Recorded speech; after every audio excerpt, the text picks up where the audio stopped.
soit tu arrêtes d'être infographe ou designer, soit tu arrêtes d'utiliser Canva. Parce que Canva, ce n'est pas un outil professionnel. 92% des gens qui tiennent de tels propos n'ont jamais payé l'abonnement Adobe.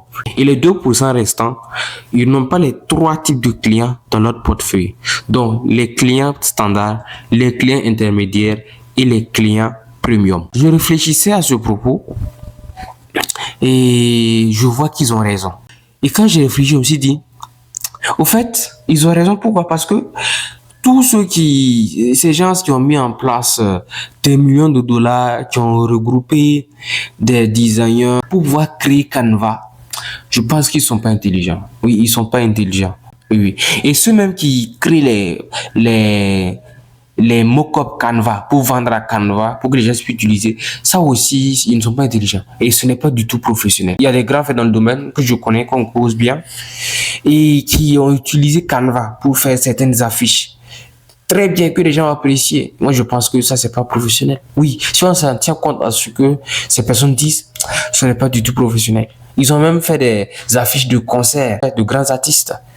Et je pense que ça non plus, ce n'est pas professionnel. Il fallait utiliser Adobe. Voilà, fallait utiliser Adobe. Et aussi, il ne faut pas réfléchir en fonction du type de client qu'on a devant soi, ou bien du délai où on doit rendre le projet, ou bien, bon, pour ce projet, quels sont les outils que je peux utiliser pour très bien faire.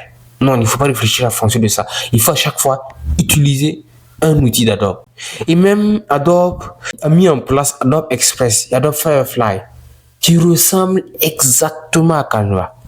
Je pense que Adobe aussi commence à pas devenir intelligent et professionnel aussi. Et ceux qui vont partir là-bas aussi, c'est pas professionnel. Vu que ça ressemble à Canva, on exporte les mêmes formats, ce n'est pas professionnel. Oui, ils ont raison, ce n'est pas professionnel. Mais moi, je vais arrêter d'utiliser Canva pour certaines conceptions parce que ce n'est pas professionnel.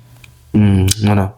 Donc, faisons comme ce que ces gens ont dit, qui ne payent même pas les abonnements Adobe. Ils ont raison. Ils ont raison de dire ça. Donc, faisons comme eux. Arrêtons d'utiliser Canva. Arrêtons de réfléchir en fonction du type de client qu'on a devant nous. Arrêtons strictement d'utiliser Canva afin de devenir professionnel comme eux. À bon entendeur, salut.